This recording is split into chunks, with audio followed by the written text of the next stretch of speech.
Bonjour, bonjour, j'espère que ça va bien. Bienvenue dans le podcast Sacré Stress où l'émission aujourd'hui, j'ai invité Elena Rivera pour nous parler de survivre à l'inimaginable, surmonter le deuil d'un amour perdu par suicide. On sait que le suicide, déjà pour la personne, elle se libère probablement d'un mal-être, mais pour les personnes qui restent, c'est une toute autre histoire et c'est vraiment catastrophique, inimaginable. Et Elena va venir nous en parler aujourd'hui. Mais avant ça, je vais vous présenter Elena qui est guide spirituel, praticienne énergétique, médium, coach holistique, conférencière, auteure du livre du BDSM à la spiritualité. La mission d'Elena est ce désir d'avoir un impact positif et son parcours parfois éprouvant à donner vie à sa mission d'aujourd'hui qui est d'accompagner les hommes et les femmes qui désirent faire une transformation intérieure profonde et durable, comme que j'aime et que je fais moi aussi, dans la pleine conscience et de ce qu'elles sont et de ce qu'elles désirent réellement dans leur vie. Tout cela à travers une vision spirituelle et décomplexée de la sexualité ainsi qu'une amélioration continue de soi-même. Alors, Elena, bienvenue. Bienvenue. Merci beaucoup. Merci Nancy de ton invitation. Je suis très heureuse d'être ici et de pouvoir partager mon expérience et surtout inspirer ton audience. Oui, c'est ça. Puis, tu sais, on s'en rend pas compte que le suicide, ça peut être quelqu'un qu'on connaît pas qui est à côté, un de nos enfants, notre conjoint comme toi, un de nos parents, un ami. Tu sais, on sait pas quand ça arrive parce que des fois, souvent, c'est pas toujours, on n'a pas toujours voyons, Mm. les signes. Oui, exact. Exact.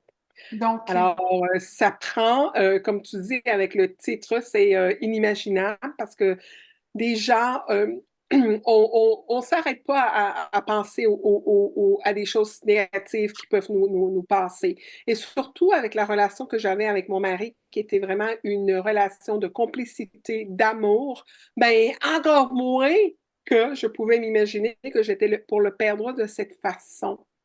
Alors, c'est un coup, déjà, de perdre quelqu'un, c'est très difficile.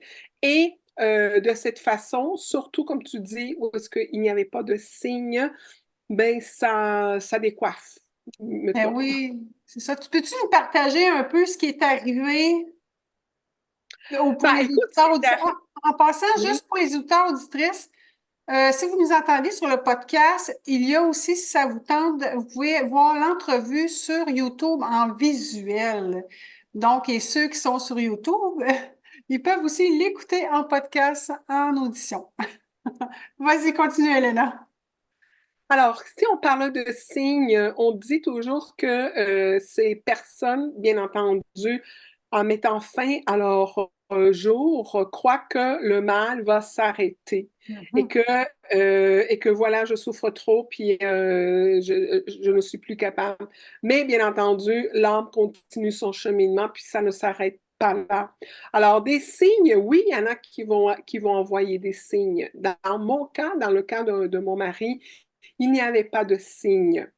Il n'y avait pas de dépression, mais sa dépression était très profonde.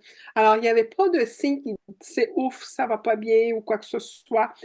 Euh, et même que la veille, on avait écouté un programme drôle, on avait ri. Il n'a pas changé dans sa façon d'être avec moi, amoureux ou quoi que ce soit. Donc, c'était pour ça aussi que ça a été tellement difficile parce que c'est arrivé à un moment où ce que je m'en attendais le moins. Donc, des signes. Et après ça, oui, j'en parle un peu dans mon livre que avec mon fils, d'essayer de se dire, y a-t-il des choses qu'on n'a pas vues? Oui, puis ce que je trouve, c'est que ce qui est plus difficile, c'est quand on n'a pas de lettre qui vient avec l'acte. Parce que des lettres, ça peut, pour ceux qui restent, ça peut donner du sens. OK, il vivait ça, il est arrivé ça, mais souvent, il y en a pas. Fait que ça laisse les personnes même en choc post-traumatique où les gens vont en dépression souvent parce que ça vient chambouler. Mais au moins, quand il y a une lettre, il y a des choses qu'on peut comprendre. Même si le geste peut paraître inimaginable, au moins, on a de l'information. Toi, est-ce que tu as eu quelque chose comme ça? Je te dirais que dans ce moment de détresse que mon mari vivait, déjà, c'était pas un acte qu'il a fait du jour au lendemain, que ça soit pouf, aujourd'hui ça va pas bien. Puis non, c'était un geste qu'il avait déjà qu'il préparait depuis. Il est parti en mars 2015, donc déjà cette année-là, au début de l'année, en janvier, il planifiait déjà. Donc, il était en train de préparer. Est-ce qu'il m'a laissé des lettres? Oui, plusieurs. Et donc, pour te dire que déjà depuis janvier, il avait acheté un cahier ligné. La couverture du cahier, c'est un couple amoureux. Et c'est dans ce cahier-là qu'il a écrit plusieurs choses. Et même, non seulement, c'est parce qu'on avait une compagnie ensemble, il a écrit il a laissé des instructions. Pour ceci, fais cela. Pour ceci, je te conseille de faire ceci. On avait plusieurs comptes de banque, le comptable, bref. Il m'avait laissé à moi, à mon fils qui était son beau-fils, à des amis, donc qui a vraiment pris le temps de laisser des lettres oui. Est-ce Qui que est ça t'a moins, aidé? Oui. est-ce que ça m'a aidé? Mais bien entendu, parce que la coupure n'a pas été, parce que je sais que, puis on va en parler sûrement un peu plus tard, ou est-ce que pour moi, dans mon processus, au début, c'était très difficile de parler de ça. C'était très difficile. Et c'est quand j'ai commencé à en parler que je voyais que ça faisait du bien à des gens qui vivaient la même chose et qui, eux, malheureusement, n'avait pas eu de lettre. Et moi, j'avais mon mari, pour la fin de ses jours, il avait quand même organisé ça parce que c'était déjà assez difficile. Ben, de ne pas le faire à la maison. Donc, ça, c'est une question beaucoup. Il ne l'a pas fait à la maison, ce geste qu'il avait planifié et que, donc, il y avait comme pour moi une suite. Ça n'a pas été comme coupé comme ça, mais qui est toujours difficile, bien entendu. Ben oui, parce que c'est pas juste une question de lire le sens de ce qui est arrivé, mais c'est le vide que ça crée, tous les impacts. Tu sais, quand toi, oui, il a beau t'avoir laissé des choses à faire, mais t'es pas dans un état pour aller voir peut-être le banquier, de t'occuper de ton enfant aussi, puis tu sais, il y a ton enfant à t'occuper, puis bon, tu dis, qu'est-ce que je fais quand tu arrives dans une dépression qui est quand même assez sévère? Parce que toi, tu as été dans une dépression qui était quand même assez longue, de plusieurs années, Oui, 2 ans, oui. deux Et ans. c'est certain que ces lettres-là n'ont pas allégé la douleur ou quoi que ce soit parce que c'est toujours, ça reste incompréhensible dans le sens de dire, mais pourquoi tu as fait ça? Bref. Euh, et surtout qu'il a fait il est parti au mois de mars, c'était le temps des impôts. Nous avions des compagnies enregistrées. Ma table à manger, à dîner, était remplie d'enveloppes, remplie de documents, de formulaires. J'ai pris une photo, puis je me dis, mon Dieu, je ne sais même pas si un jour je vais m'en sortir de tout ça. Alors, non seulement que oui, il y avait ce deuil-là à vivre, mais en plus, exactement, les exigences extérieures. Oui, Mon enfant aussi qui souffrait. oui, c'est ça. Mais est-ce que dans ce qu'il avait écrit, il avait au moins écrit pourquoi il avait fait ça?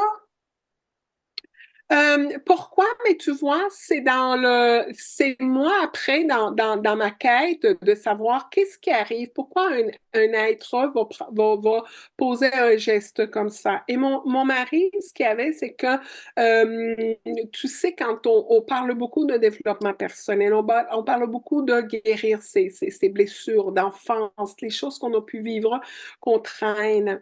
Alors, il traînait une blessure d'enfance qu'il n'avait pas pu et su comment gérer. Et où est-ce que moi, j'étais consciente de cette blessure-là? Ou est-ce qu'il avait déjà essayé de terminer, comment je pourrais dire, de s'enlever la vie, ça n'avait pas fonctionné. On s'est rencontrés après, puis Mm. moi, je me suis dit, mon Dieu, mais notre amour est si intense que il ne pensera plus à ça. Mhm. Que l'amour est plus fort que le geste, mais en fait, le, la, souvent, ce que les gens ne s'en rendent pas compte, c'est qu'une blessure, il faut, idéalement en tout cas, s'en libérer, la travailler, s'en libérer, parce que ça peut emmener justement pas juste justement à des relations conflictuelles ou qu'on a un mal-être, ou on n'est pas bien avec soi-même, avec les autres, on n'est pas bien dans notre environnement, ben ça peut aller justement jusqu'à un acte comme ça qu'on s'attend pas, mais qui a tellement de conséquences autour aussi. Oui, ce que tu dis est tout à fait vrai. On doit se travailler, mais c'est quand tu ne sais pas qu'est-ce que tu as ou que tu ne sais pas, tu n'as Oui. pas les outils, tu vois. Donc, c'est là où est-ce que, même moi, dans notre vie, nous avions un couple réussi, on réussit dans notre compagnie, professionnellement, on avait notre compagnie à deux. On était un couple qui était admiré, respecté par notre clientèle, notre famille. Donc, de l'extérieur, on avait, ça allait bien, tu vois. Mais lui, c'était tellement quelque chose de profond. Ben, l'âme, il avait quelque chose à transcender, il avait quelque chose à travailler. Cette blessure-là a fait en sorte que ça l'a marqué. Et ça a fait de lui quelqu'un de très renfermé, bien que Mm. sociable, mais renfermé. Mais quand tu dis que, tu sais, je veux dire, avec tout ce qu'on a aujourd'hui, quand même, on a beaucoup de ressources. Oui. Euh, qu'est-ce que, comment ces gens-là, même s'ils se disent, ils savent pas comment travailler ça, ils savent pas où aller, mais en même temps, il y a quand même beaucoup de ressources, mais il y a quand même quelque chose en eux qui font qu'ils ont une difficulté à avancer, à aller chercher de l'aide. Oui, et on va chercher de l'aide, et parce qu'il a été, bien entendu, dans des moments où est-ce qu'il ne se sentait pas bien, puis physiquement, puis aller voir des spécialistes. Mais c'était pas nécessairement ces spécialistes-là qu'il avait besoin. Parce que quand l'âme souffre, alors c'est tellement profond que l'aide qu'il recevait n'était pas cette aide-là qu'il avait besoin. Alors, quand tu te rends compte que le suicide, pas le suicide, mais la dépression, surtout lui, les personnes qui vont commettre un geste comme ça, ce sont des personnes qui, dehors, sont déconnectées, sont Mm. perdues, et Mhm. c'est souvent un éveil spirituel qu'on ne sait pas diagnostiquer. OK, c'est que lui aurait eu un éveil spirituel, mais ça aurait été comme tellement gros que ça l'a emmené ça. Ben, c'est que la dépression, souvent, on dit que c'est un éveil spirituel. La dépression, quand je suis en dépression, moi, j'étais en dépression parce que j'avais un deuil. Lui, il était en dépression. Oui, il y avait ce mal, mais aussi, c'est parce que, justement, il y a des choses à changer. Il y a des Mm. choses à comprendre. Il y a des choses à guérir. Mais à ce moment-là, on n'avait pas, c'est comme, comment est-ce qu'on fait pour aller guérir? C'est quoi que tu as? C'est dans ce sens-là que c'est un éveil de dire, OK, j'ai vécu des choses, qu'est-ce que je fais avec ça maintenant? Mhm. Comment est-ce que je vais prendre de ces blessures? Qu'est-ce que je peux en faire aujourd'hui? Pour ça, ça prend une maturité émotionnelle, une maturité spirituelle. Alors, quand tu es dans cette dépression-là, que la seule chose que tu vois, c'est la fin de ta vie, c'est Mhm. parce que tu es vraiment déconnecté de cette divinité, de cette puissance intérieure que tu peux avoir en toi. Effectivement. Effectivement. Il y a vraiment un côté autre que juste médical. Hein, la spiritualité, tout ça, j'aime bien ça, ce côté-là aussi. Puis, outre le passage à l'action de ton chum, de ton âme sœur que tu as vécu, comment tu as fait pour passer à travers ces moments de tragédie-là? c'était de la vivre. Au début, il est parti en mars. À ce moment-là, je travaillais à l'extérieur. Je ne voulais même pas arrêter de travailler. C'est au bureau qu'ils m'ont dit, Elena, tu dois retourner à la maison, prendre du temps pour toi. Puis, pour moi, revenir à la maison, c'était comme de faire face à la réalité, puis je ne voulais pas. Je ne voulais pas. Mais là, la compagnie, ils m'ont dit, non, non, va à la maison, prends soin de toi. Et les premiers mois, je te dirais que je me sentais forte et je dis, non, non, je vais arriver, je vais arriver. Mais la peine est tellement dense et profonde qu'à un moment donné, c'était mon corps qui ne répondait plus. J'avais plus envie de sortir, j'avais plus envie de rien faire. Puis la seule chose que je faisais à ce moment-là, c'est de lire. Alors, ça a été une dépression, oui, pendant 2 ans, sans avoir envie de rien faire. Mais je te dirais que c'était une dépression consciente, dans le sens que je me disais, je vais prendre le temps qu'il faut pour vivre mon deuil. Parce que je voulais pas comme d'ignorer, de pas en parler ou quoi que ce soit. Je voulais le vivre parce que je me disais, si je ne le vis pas consciemment, ben, ça va revenir. Je vais retomber, puis tu vois. Effectivement, puis les gens qui sont dans le déni ou qui disent ah non non ça s'est passé, ben non, à l'intérieur de soi là, faut être capable de le vivre, de le libérer, d'aller voir des personnes ressources, mais encore là hein, il en existe plusieurs personnes ressources, c'est pas juste médical, hein, c'est si il y a d'autres comme la spiritualité, les reconnexions avec l'âme, tout ça qui fait en sorte, mais si la personne elle connaît même pas que ça existe, tu sais, parce qu'il y en a qui restent longtemps dans une dépression. Moi je fais du tarot, je travaille avec le corps. Donc, ça aide beaucoup les gens qui sont en dépression. On travaille avec le corps, avec toutes les mémoires, tout ce qui s'est passé dans le passé, qui s'est mémorisé dans le fascia. Il y a un relâchement de ces mémoires-là. Tu sais, c'est pas, là, à ce moment-là, je travaille pas au niveau spirituel, mais tu sais, je travaille dans le corps. Mais souvent, les gens, ils travaillent dans la tête. OK, qu'est-ce qui s'est passé, comment tu te sens? Mais tu sais, c'est dans le corps, entre autres, là, Moi, que, je travaille au niveau énergétique exactement et des héritages aussi des ancêtres, des héritages aussi qu'on a pu vivre dans d'autres vies, tu oui, vois. Parce que quand transgénération. on... Hein?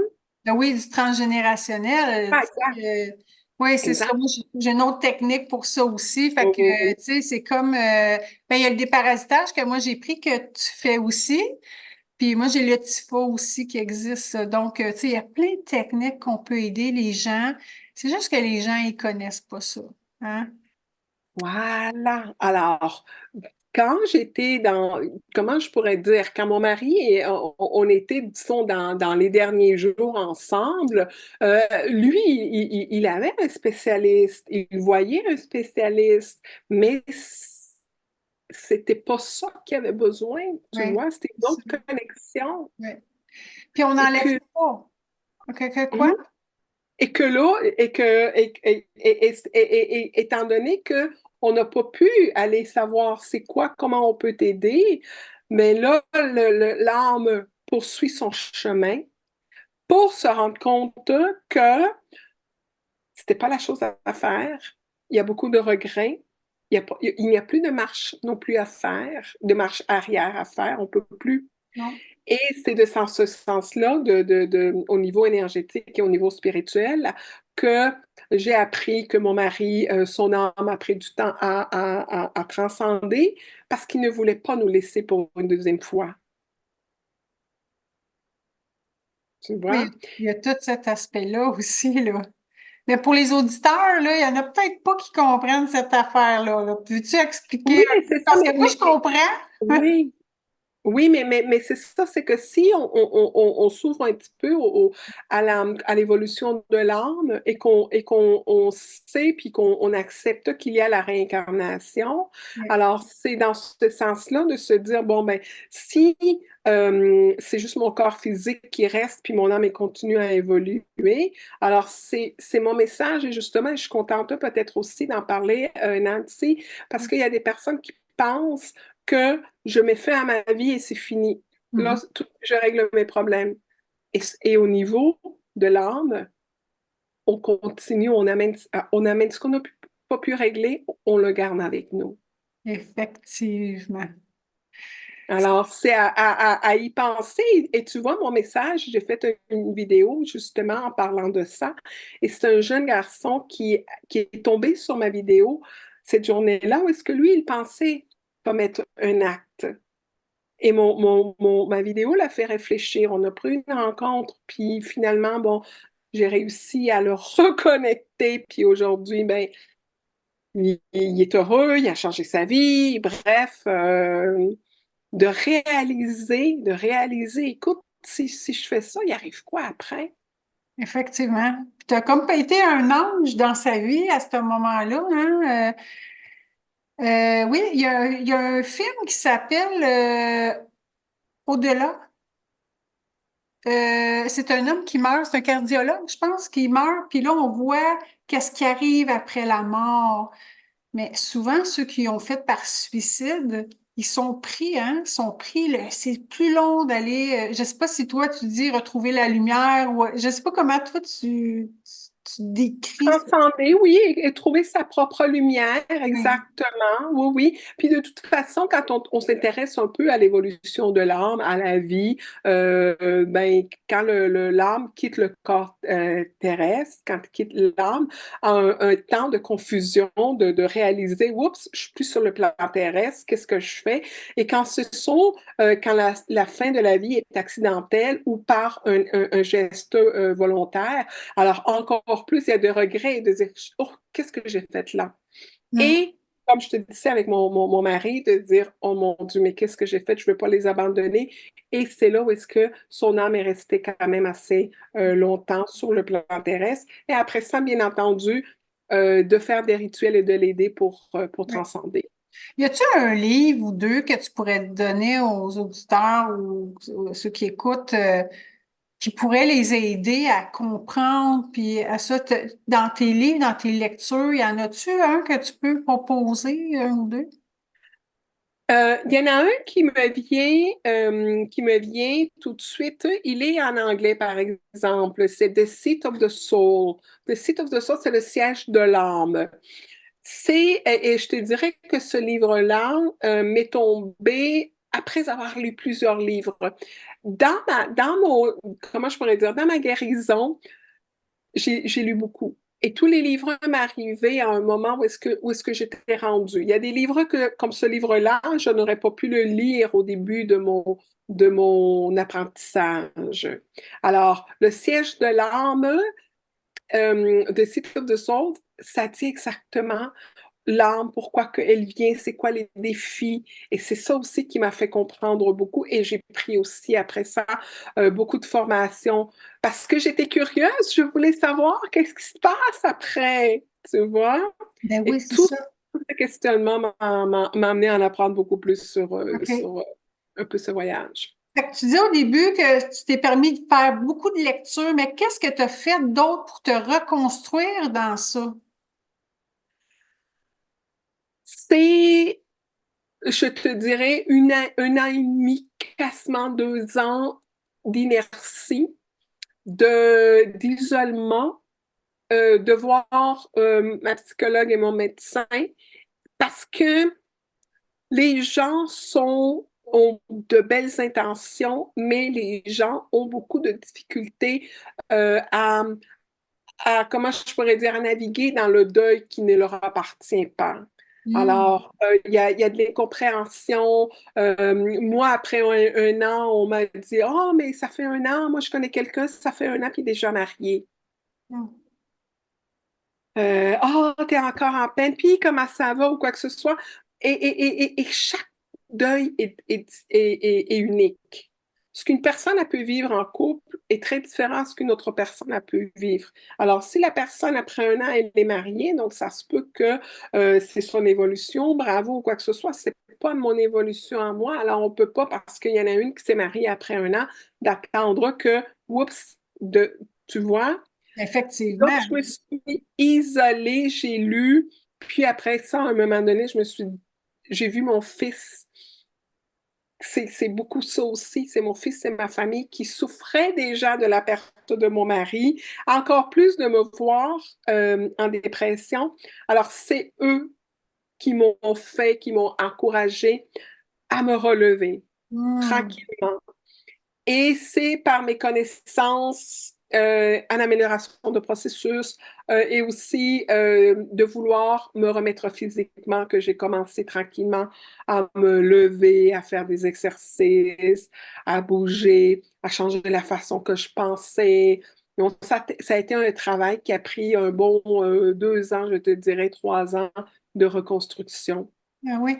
Puis ça veut pas dire que parce que la personne elle s'est remariée dans l'année qu'elle a fait son deuil. C'est juste parce elle veut pas être toute seule, admettons, puis là, elle s'est retrouvée quelqu'un, mais ça veut pas dire pas en tout que l'histoire a passé puis que c'est réglé, là. C'est ça, exactement. Exactement. Puis avec mon mari, on avait vécu une relation assez intense. Déjà, j'en parle dans mon livre, qui est le BDSM. Les personnes qui, puis je me permets d'en parler un Oui, petit peu, vas-y. Nancy. Le BDSM, c'est une pratique sexuelle qui peut être taboue, mais la relation que j'ai vécue avec mon mari était remplie d'amour, de respect et que j'ai été appelée à en parler de cette complicité-là. Alors, bien entendu que c'était tellement intense qu'on vivait, je pouvais pas, après 6 mois, 1 an, 2 ans, tu vois, j'avais besoin comme tu dis, de me nettoyer, puis de vivre ce deuil-là, puis voilà. Oui, c'est ça. Puis, tu sais, admettons qu'il y a quelqu'un de malade puis qui décide à la fin de se suicider, elle veut plus vivre, mais le couple a eu un deuil à faire, que ça fait un bout. Tu sais qu'il y a des fois, ça dépend des situations, parce que oui, ça peut faire un vide, mais qu'il s'attendait à ce qu'elle soit plus là, ben, puis qu'elle ait à mettre fin à ses jours. C'est différent que toi, c'est du jour au lendemain. Écoute, c'est l'amour fou. T'es un couple fusionnel, puis là, il est plus là, là. Mais de toute manière, chaque histoire à sa propre vie. Fait qu'on peut pas juger, on peut pas dire je ferais ci, je ferais ça, je ferais pas ci, je penserais pas ça. C'est pas possible. Puis comme tu dis, ça dépend de l'évolution de notre âme. Qu'est-ce qu'on est venu apprendre, toi, là, où ce que tu es rendu aujourd'hui? Cette histoire-là a t'emmené aujourd'hui à en parler puis à aider des gens. Tu n'aurais jamais pensé ça il y a quelques années, mais aujourd'hui, ça fait partie de ta mission en passant par là. Tu me donnes la chair de poule parce que c'est vraiment, je pense que ce qu'on peut garder de tout ça, c'est que les choses qui nous arrivent ont leur raison d'être. Mm, mm. Mais pour que moi, je puisse aujourd'hui dire cela sans pleurer et avec beaucoup de maturité, il a fallu que je le comprenne et que je puisse parler du suicide de mon mari sans avoir la voix qui tremble. Parce que ce geste que lui, il a posé a fait que moi, je me retrouve d'une façon que je n'aurais jamais cru. Ce geste m'a donné envie d'en apprendre beaucoup plus justement sur la vie, sur après la vie, sur, tu comprends, de notre mission. Qu'est-ce qu'on est venu faire? Pourquoi est-ce que je suis en train de vivre ça? Ben, Mhm. justement, pour me rapprocher de moi-même. Ben oui, puis tu sais, t'étais avec ton chum, t'avais une agence de rencontre. Fait que c'était Oui, rencontrer des deux personnes, mais là, t'as été à ta rencontre avec toi-même. Puis c'est ce que tu montres aux gens, c'est quand même une rencontre, mais avec soi-même. Puis il y a une chose qui est importante, il y a trois relations qui existent. La relation à soi-même, la relation avec les autres et aussi à l'environnement. Mais la relation à soi-même, elle est assez importante parce qu'après, quand tu veux être à deux, ta relation est importante avant d'être à deux. et c'est malheureusement ce qu'on prend peut-être le moins de temps de faire, Ouais. de s'écouter, de prendre soin, de m'écouter. Et justement, entre deux relations, est-ce que je prends le temps de faire le deuil, de Oui, mieux me connaître? oui.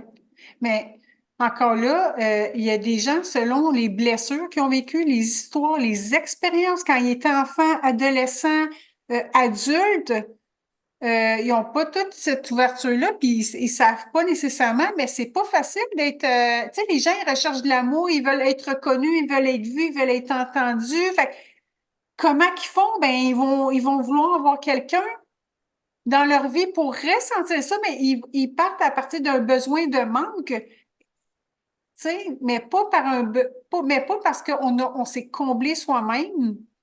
Mais c'est sûr que c'est le fun de l'être par quelqu'un d'autre parce que c'est ce qui fait le couple. C'est, oui, tu es en couple, oui, tu aimes ça, être vu, entendu, reconnu, mais c'est un plus dans notre vie, en fait. Oui, exactement. Puis pour moi, c'était un peu ça de dire, bon, on a vécu une belle relation ensemble, là, on avait une belle chimie, autant professionnelle, sexuelle, en amie, vraiment, que c'était d'après, comment est-ce que je vais continuer toute seule? Oui. Alors, d'associer d'épouses, de maîtresses, d'amis, de femmes, là, tu te retrouves. T'as plein de euh, rôles que tu as pu, là. Les repères, c'est de recommencer. Je fais quoi de ma vie? Oui. C'est quoi qui t'a donné cette force quand même? Tu sais, là, je me dis, oui, tu nous as dit, mais ma famille, mon fils était là. Tu sais, j'ai repris graduellement, mais y a-tu une force intérieure? Y a-tu quelque chose que tu as touché qui a fait que tu t'es élevé aussi?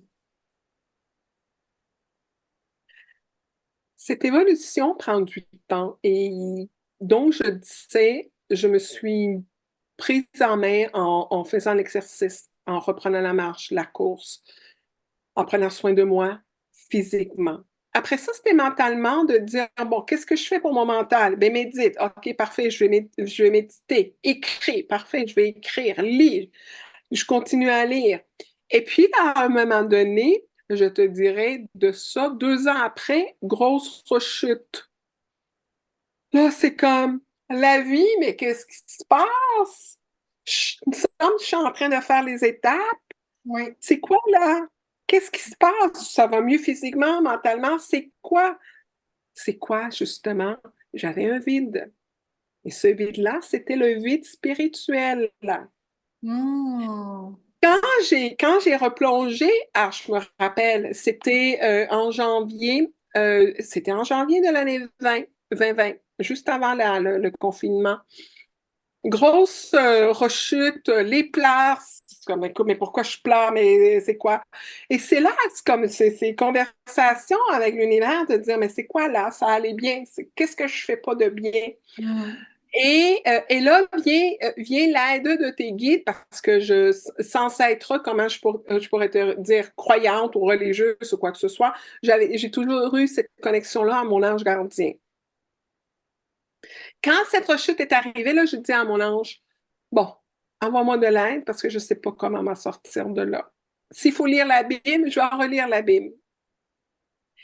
Et quand j'ai dit ça le lendemain, une cousine de la Colombie m'a écrit, elle m'a dit, Elena, est-ce que tu aimerais que je t'envoie des petites choses de la Bible à tous les jours? Ah, ben, il a entendu à quelque part, hein? Et, et j'étais là, ben voyons donc, ben voyons donc. Et ça a commencé quand tu demandes de l'aide, elle arrive. Et ça, Nancy, a été le début d'une panoplie de synchronicités, de choses qui sont arrivées pour m'aider à sortir de là, Oui, parce que ta vie a changé, là. complètement. Je veux dire, avec ce que je disais tantôt de tes titres, de ce que tu faisais, on est très loin de personnes qui fait rencontrer des gens, là. Oui, ça aussi, oui, oui, oui. Et est-ce que, avec tout ça, avec ton cheminement, comment tu vois, ça a-tu fait en sorte que ça a changé ta vision, justement, des relations, ce qui est arrivé avec ton cheminement? Mais c'est intéressant parce que tu faisais référence, mon mari et moi, on avait lancé en 2004 une plateforme de rencontres qui a duré assez longtemps et donc on a aidé beaucoup de personnes à se retrouver, à s'aimer et à trouver l'amour. Et non seulement un amour, amour émotionnel, mais en amitié aussi. Quand mon mari est parti, donc ça a été quelque chose pour moi de savoir est-ce que je continue avec cette plateforme-là ou je m'en vais ailleurs.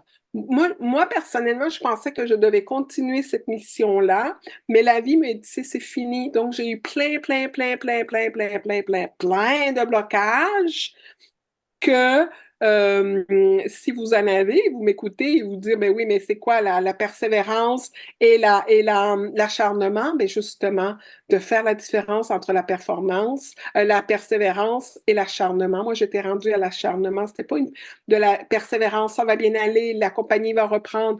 Non, là, c'était, la vie me disait, lâche prise. Comment je pourrais dire? J'étais rendue ailleurs un peu dans cette vision-là d'aider les personnes à se rencontrer. Mon aide aujourd'hui, elle est à un autre niveau, justement. OK, parfait. Et puis, dans le fond, est-ce que toi, là, tu as eu une rechute qui était spirituelle, mais depuis que tu as fait ce contact-là au niveau avec la spiritualité, est-ce que tu as eu des rechutes ou si oui, comment tu as vécu ça ou c'était un autre niveau? C'est certain que les rechutes, parce que on est en train de vivre une expérience sur ce plan terrestre, les rechutes, elles sont là. Il y a des choses qui m'arrivent que je n'ai aucun contrôle, mais ce que j'ai le contrôle, par exemple, c'est comment moi je réagis par rapport à ces choses qui sont en train de m'arriver. Donc, les rechutes sont beaucoup moins, comment je Intense. intenses parce que j'ai des outils, justement. Ouais, ben c'est ça. C'est comme quand on a une séparation, on vit des émotions. Ben, tu sais, toi, il y a une séparation, mais qui est plus là, mais dans notre vie, fait qu'on, ce qu'on veut, c'est les stress ou les séparations, on peut pas les enlever de notre vie, mais est-ce qu'on peut diminuer l'intensité, la durée, la fréquence? Puis avec des outils, justement, on peut mieux passer à travers ça, puis on se remet en question, OK, puis qu'est-ce que je peux faire? Mais tu sais, c'est vraiment ça que tu sais, des rechutes, tu sais, comme là, les questions, une question, c'est à chaque fois qu'il y a un anniversaire, tu sais, des fois où est-ce que tu penses à ton amoureux, est-ce que tu sens que tu reviens en rechute ou tu dis, ah, ben non, ça va, tu sais, mais c'est toujours là pareil ou, parce qu'il y a toujours des situations qui, c'est comme une fête, votre mariage, tu sais, il y a quelque chose qui peut revenir. Le temps est le meilleur ami dans ce sens que plus que ça avance, moins la douleur est intense. On n'oublie pas les personnes qui nous quittent. Pas parce que je ne le vois pas que je l'ai oublié, mais les anniversaires, euh, comment je pourrais dire, c'est toujours là, mais avec moins de douleur. Oui. Au début, je te dirais que la première année, dans tous les deuils, la première année est la plus difficile parce que ça fait quelques mois, puis bon, ça fait un an, puis moi, ça a fait 9 ans, et c'est la neuvième année, je te dirais que ces anniversaires-là, c'est beaucoup moins souffrant. OK. Puis ça serait, tu sais, il y en a que, tu sais, ils veulent plus s'en souvenir, tu sais, ils veulent plus vivre ça, mais c'est une utopie de dire, ben là, moi, je veux plus vivre ça, mais ton corps, il le vit, il y a une mémoire, tu sais, on peut pas dire ça, tu sais, vis-le, vis ton moment, puis après ça, ben, tu sais, on va à autre chose aussi, là, tu sais.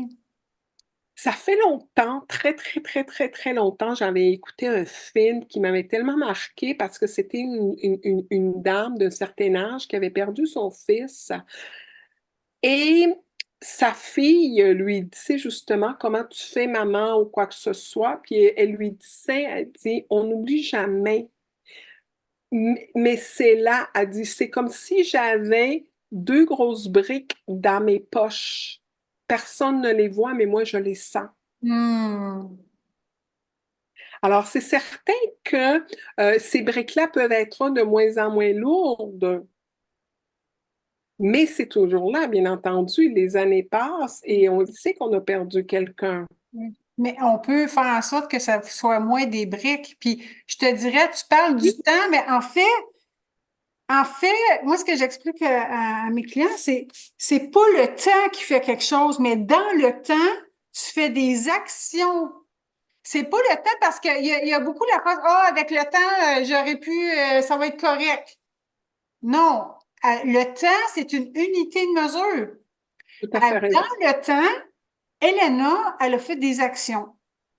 Puis des fois, elle n'a pas fait d'action, elle était plus immobile, mais pour vivre ce deuil-là, dont elle n'a pas nié, elle l'a vécu, puis après ça, elle a fait des actions. Parce que, tu sais, il y en a qui sont encore en séparation, et, ça fait longtemps, puis ils sont toujours autant maudits, là. Mais tu sais, encore là, je ne sais pas si tu connais Natacha Calestrémé, mais Oui. il y a les parties d'âme qui peuvent être restées avec la personne. OK? Oui. Donc, si j'ai vécu une relation toxique, Oui. ben, mais il y a une partie de mon âme qui est restée avec l'autre, puis on est comme pas tout bien, on réussit pas à faire comme tout le deuil au complet, où on repense tout le temps à l'autre, on dit, coudonc, ça fait longtemps, je suis plus avec, puis là, tu sais, mais parce qu'une partie d'âme. Exact.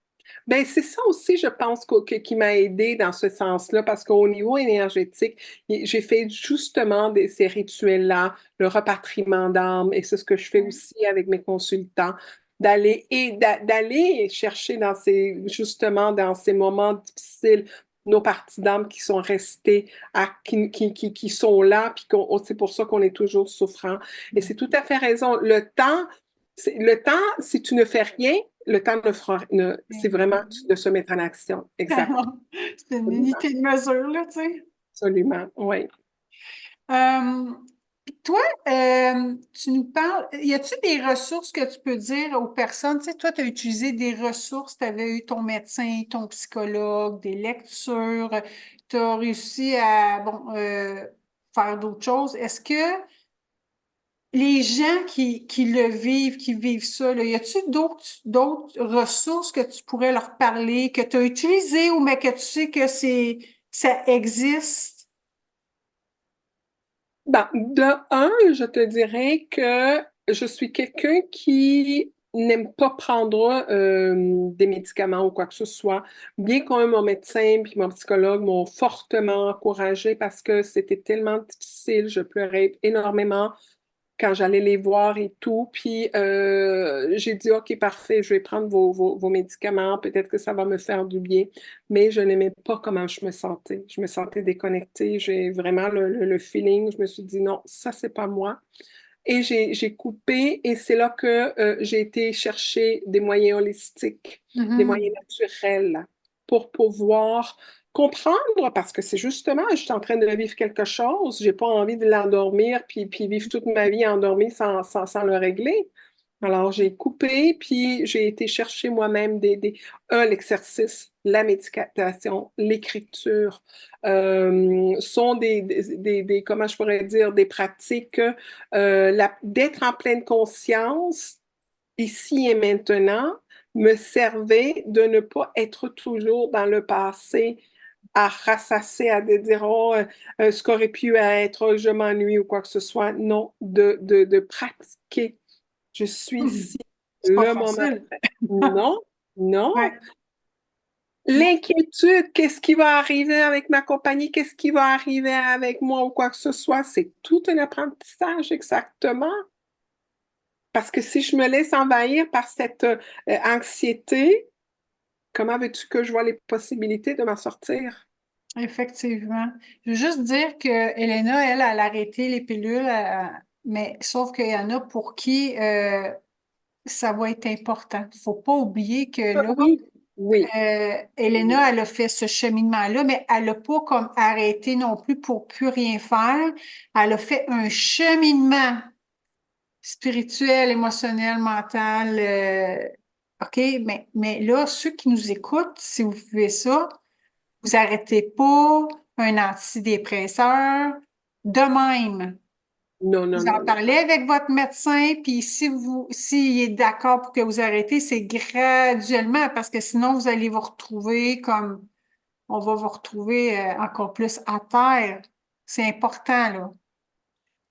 Oui, oui, Nancy, c'est important que ce que tu dis. Puis en partageant moi mon expérience, ben je te dis moi ce que Oui. j'ai fait et qui n'est pas recommandé à tout le monde parce que nous sommes tous uniques. Oui, c'est ça. Mais moi, je suis plus de ta manière à toi parce que moi, ça fait longtemps que je suis dans le domaine spirituel, que j'ai un grand cheminement de cette manière-là. Fait que moi aussi, je suis plus portée à faire ça.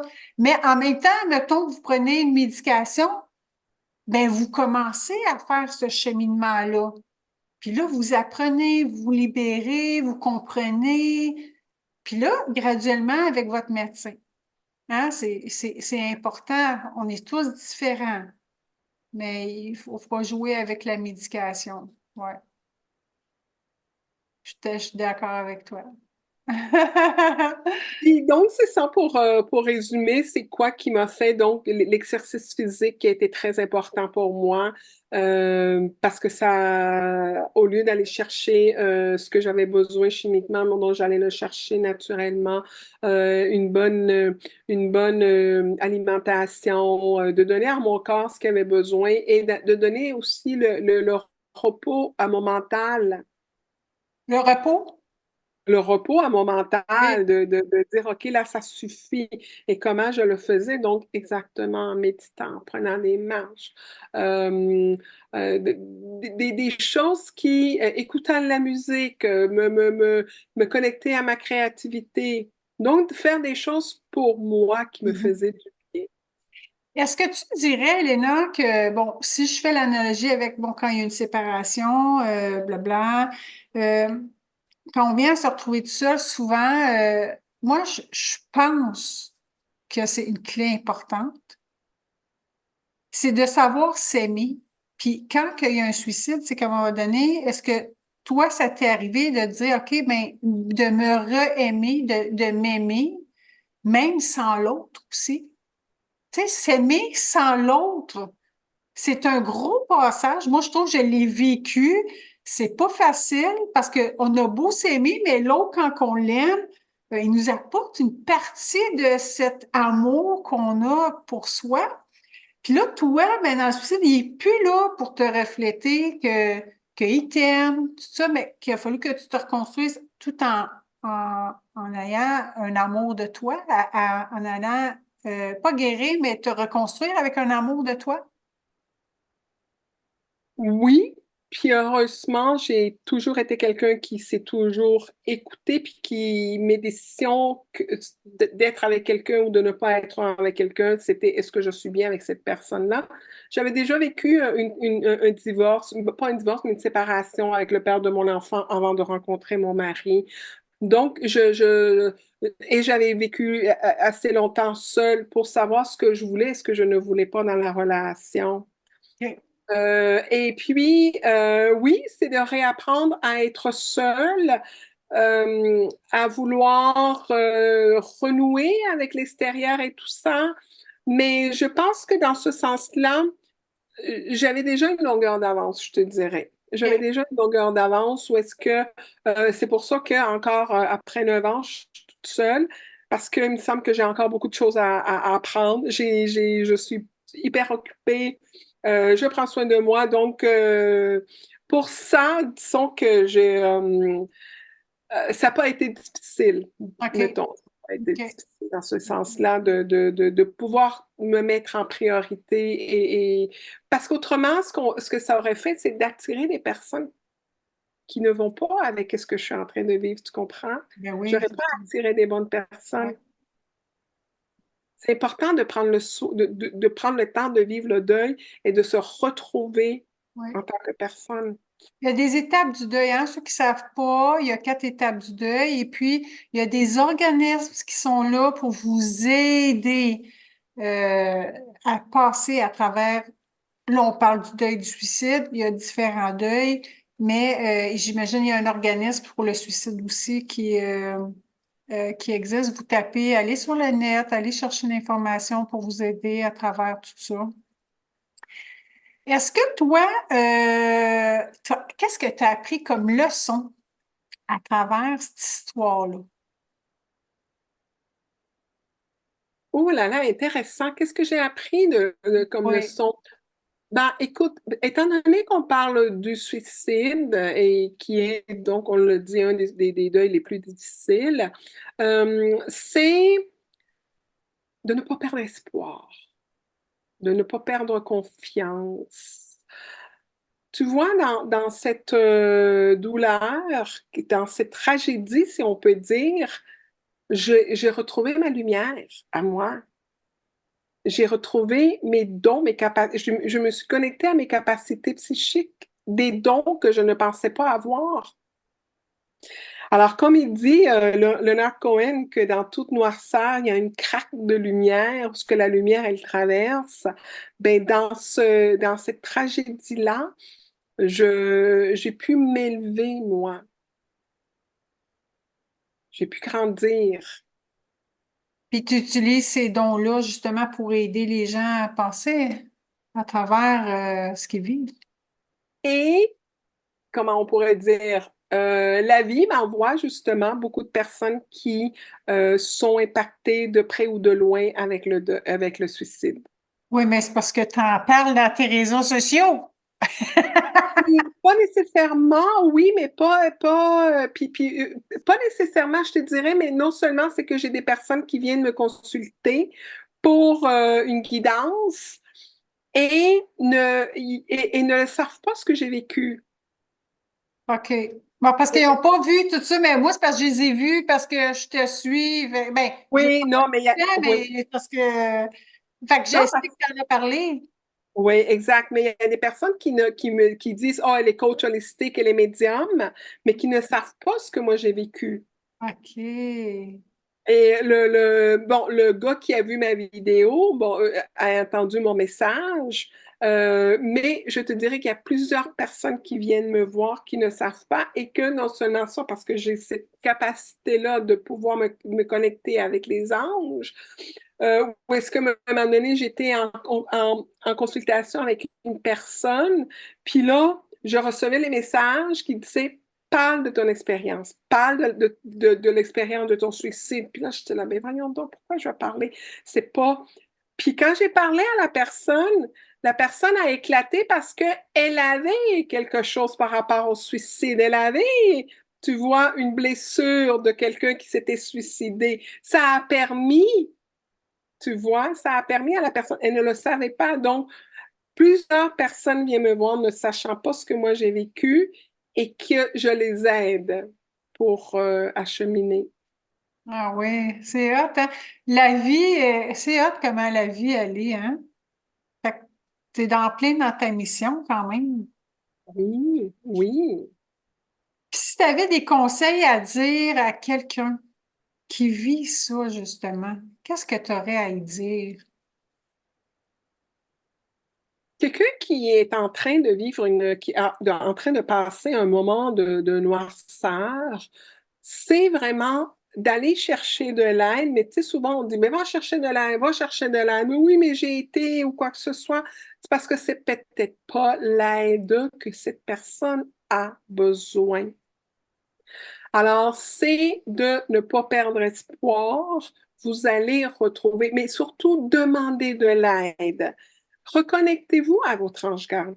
Et on ne parle pas de religion ici. On n'est pas en train de parler de secte ou quoi que ce soit. Si on est minimalement de dire, bon, écoute, le divin, l'univers, peu importe, une force, aidez-moi. L'aide va arriver. L'aide dont on a besoin. Alors, de un, c'est de ne pas perdre espoir. Parce que ce moment-là de dépression, il va avoir une lumière et que c'est avec le recul qu'on va se dire, OK, je comprends pourquoi j'ai vécu ça. Et c'est faire de la limonade avec un citron. Il faut que la Apprendre personne, elle soit quand même, qu'elle fasse l'introspection, quand même. Oui, c'est ça, mais tu vois déjà, si j'ai quelqu'un qui est en train de m'écouter, qui est en train de vivre quelque chose comme ça et de dire, mais moi, j'en ai vu, moi, des médecins, puis ça m'aide pas ou quoi que ce soit. Moi, j'en ai vu, j'ai fait ça, j'ai fait plein de Oui, choses. oui, Ben, parce que peut-être il y a encore des choses à faire, justement, oui. parce que s'enlever la vie n'est pas la solution. Mhm. Effectivement. Donc, si on est encore dans cet état-là de détresse, c'est parce il y a encore des apprentissages à travers cette douleur-là, et c'est de ne pas perdre espoir que la lumière va arriver. Mm. C'est ça la déconnexion. Si je me déconnecte de mon expérience terrestre, donc de se connecter à l'expérience et de dire, OK, qu'est-ce que ça va m'amener, cette douleur-là? Où est-ce que ça m'amène, cette souffrance-là? Et de réaliser que si je suis venue, c'est parce que j'avais quelque chose d'unique à apporter. Et peut-être je n'en ai pas encore trouvé. Ne perdez pas espoir. Des fois, on ne sait pas toujours, même quand on a un cheminement spirituel, des fois, des messages, ils disent, ben, tu ne sauras pas tout de suite, là. Tu sais, des fois, on a des choses à apprendre avant. Mhm. Des fois, on va chercher des réponses, mais on les a pas tout de suite, concrètement, hein, dans les détails. Exact. C'est quoi ton travail, Elena, si tu veux, tu sais, les gens qui t'entendent, qui t'écoutent, qui nous voient, c'est quoi ton travail pour que les gens puissent se dire, oh wow, tu sais, j'aimerais ça aller voir Elena pour m'aider à penser à travers ce que je vis. Bon, tu le dis, je suis guide angélique. Pourquoi guide angélique? Parce que j'adore le monde des anges, des archanges. Donc, je me suis formée là-dedans. Médium parce que à travers mes lectures, mes formations, je me suis connectée à mes capacités. Et dans une autre vie professionnelle, j'étais consultante en amélioration de processus. Donc, d'aller dans une entreprise puis améliorer les processus internes.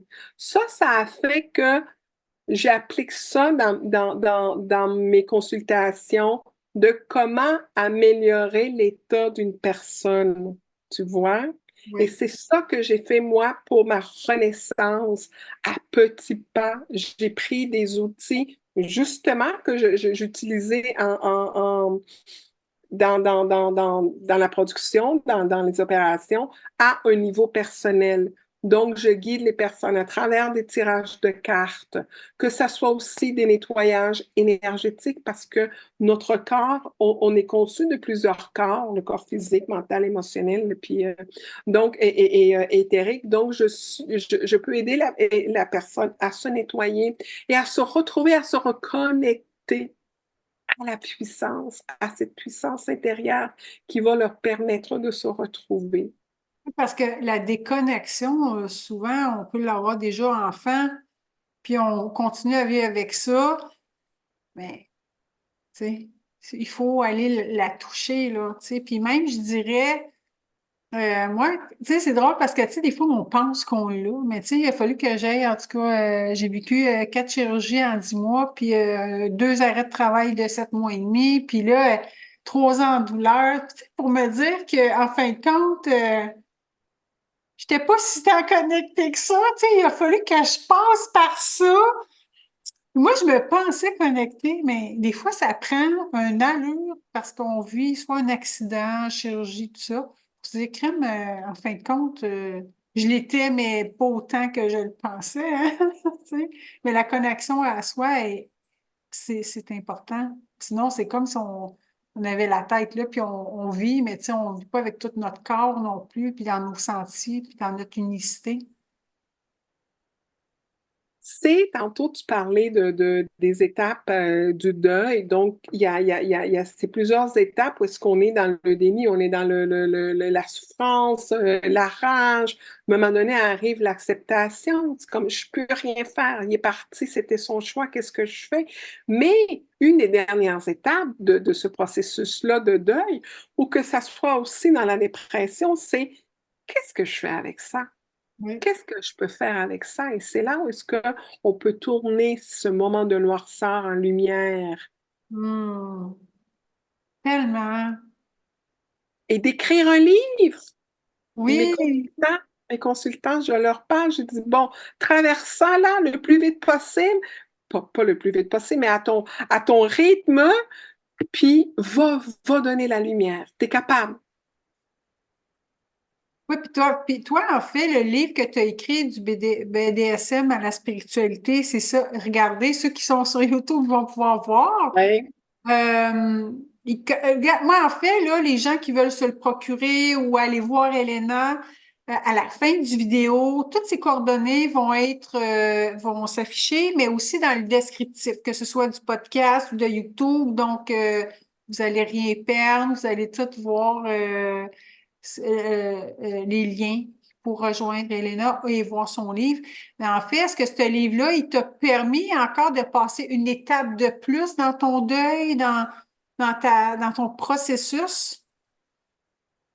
Ou c'était quand même assez fait, mais c'était comme, OK, je vous livre ça, qu'est-ce que moi j'ai fait, puis que ça allait quand même bien?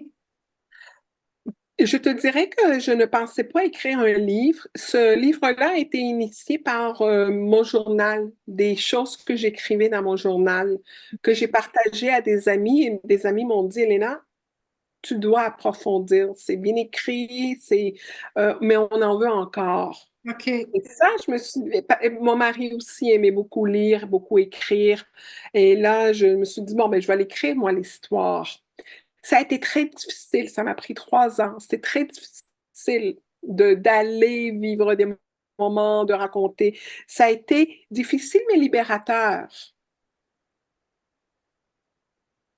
Et que les personnes qui l'ont lu, ben, ça leur donne beaucoup d'espoir aussi, dépendant eux, qu'est-ce qu'ils sont en train de vivre, des outils, des messages d'espoir pour dire, OK, ben, je vais m'en sortir. Si quelqu'un, ça l'est sorti, parce que c'est pas seulement le deuil que je parle, mais bien entendu, les défis après que mon mari soit parti. Il y en a Ben oui. eu. Oui, c'est ça. Aujourd'hui, on en a parlé de quelques affaires, mais le livre est encore beaucoup plus d'explications, on s'entend, hein? Il y en a eu. Alors, et de tout ça, je vous dirais, persévérance, espoir, confiance en vous, confiance en la vie. Euh, Vous voyez tellement de personnes qui ont passé des moments difficiles, puis que ça en ont sorti, puis qu'aujourd'hui, c'est des personnes de lumière avec leur histoire, justement, sont en Oui. train d'aider des millions. Oui, il y a une vie après ça, mais c'est juste qu'on la voit pas quand on la vit, là. On s'entend. Tu sais. Oui. Donc, ça touche à sa fin. Donc, tu nous as donné ces conseils-là. Y a-tu quand même un mot, une dernière affaire que tu as à nous dire avant que finisse cette émission de podcast? La vie, elle est belle. Aussi difficile qu'on peut penser que c'est dépendant de ce qu'on vit. La vie, elle est belle et ça dépend beaucoup non plus aussi de qu'est-ce que moi je veux en faire de cette vie-là. Alors, nous sommes les créateurs par rapport à ce qu'on est en train de vivre, que ce soit une séparation, un deuil, un déménagement, une perte d'emploi ou quoi que ce soit, mais c'est de se dire que ces expériences-là sont en train d'arriver pour évoluer. Donc, dans ce sens-là, la vie, elle est belle parce qu'elle nous amène de plus en plus loin parce qu'on est capable. Oui, et puis d'être résilient au bout du compte avec ça. Moi, j'aime beaucoup le mot résilience. Oui, oui. Hein, on apprend ça. Super. Ben, merci beaucoup, Elena, d'avoir pu nous dire ce que tu as vécu, mais de nous avoir donné des trucs aussi. Puis si ça peut aider les gens, vous vous sentez interpellés, vous savez qu'il y a quelqu'un qui a peut-être des idées de suicide ou quelqu'un qui a vécu en voyons, une conséquence collatérale de ça. Ben, Elena est bonne là-dedans. Ben, quand on le vit, hein, c'est comme on comprend, pas qu'on comprend, mais on sympathise énormément quand on a vécu ça en chair et en os. Alors, Oui, c'est ça. Moi, j'ai pas vécu le suicide fait, mais j'ai vécu beaucoup euh, de gens très, très proches, l'idée qu'il allait se suicider. Donc, moi, j'ai vécu dans la peur que l'autre se suicide et que ce soit ma faute. Donc, j'étais la bonne petite fille, pas dire grand-chose, faut pas faire de vagues, faut pas parler parce que sinon, ça va être de ma faute s'il va s'enlever la vie. Des menaces, d'aller se tuer. Puis, tu sais, j'adore, tu sais, c'est mon père, puis mon père, c'est un être exceptionnel. Mais il y avait un mal-être qui était tellement énorme, mais, et moi, j'y en veux pas, mais c'est sûr qu'il y a eu des conséquences que j'ai amenées une bonne partie de ma vie. Fait que, tu sais, des fois, c'est pas juste le suicide même.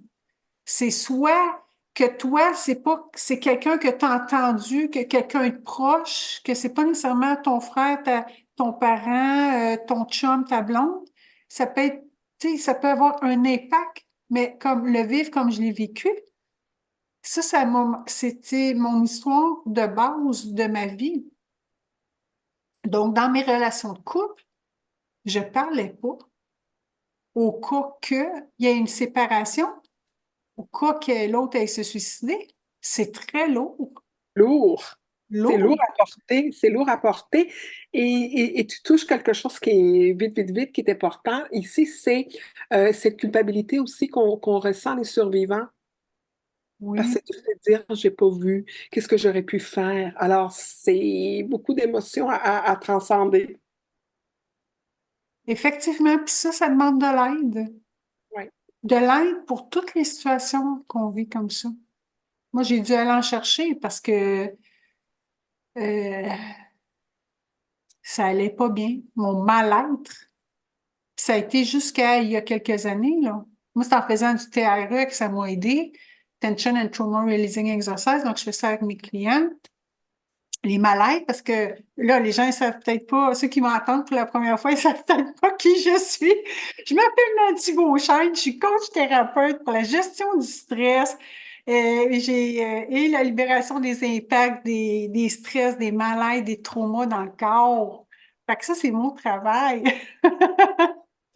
Donc, hein, on a chacun, hein, vous voyez, elle, avec ce qu'elle a vécu, elle fait ça, mais moi, avec mon vécu, ben, tu sais, avoir vécu dans une certaine violence aussi, physique, mentale, tout ça, ben, ça m'amène aujourd'hui à vivre ça. Mais je veux juste que vous sachiez que moi, envers ce que j'ai vécu, j'ai pas de, j'en veux pas. C'est juste que j'ai vécu les impacts. Tu sais, il y en a qui en veulent, puis ils sont très en colère. Moi, j'ai pas ça. Mais mon histoire de vie fait en sorte que je peux aujourd'hui aider ces personnes-là. Puis de la dépression aussi. Hein? J'ai eu 4 dépressions. C'est énorme. Fait que, tu sais, j'ai passé à travers ça pour aider justement ces gens-là. Exact. Tu vois la limonade que tu fais avec le citron, les citrons que tu as eus. Ouais. Voilà. Effectivement. Ben, merci beaucoup, chers auditeurs, auditrices. Et puis, si vous avez aimé, vous pouvez partager, commenter. Si vous avez des questions pour moi ou pour Elena, aussi mes informations vont être dans le descriptif. Et puis, je souhaite vous revoir à la prochaine émission du podcast Sacré Stress. Bye bye! Comment trouver la force et le courage de se relever après un acte si impensable du conjoint et du conjointe et qui nous laisse dans des états de souffrance telle? Elena, je la remercie beaucoup d'avoir accepté mon entrevue parce qu'elle peut vous aider. Elle a passé à travers et dans cette entrevue, avec connaissance, bienveillance, avec amour et compassion, elle a su vous aider. Alors, ne restez pas dans votre coin. Je sais que des fois, ce n'est pas toujours facile et on veut rester isolé. Mais n'oubliez jamais qu'il existe de l'aide pour s'en sortir. avec bienveillance, je suis de tout cœur avec vous.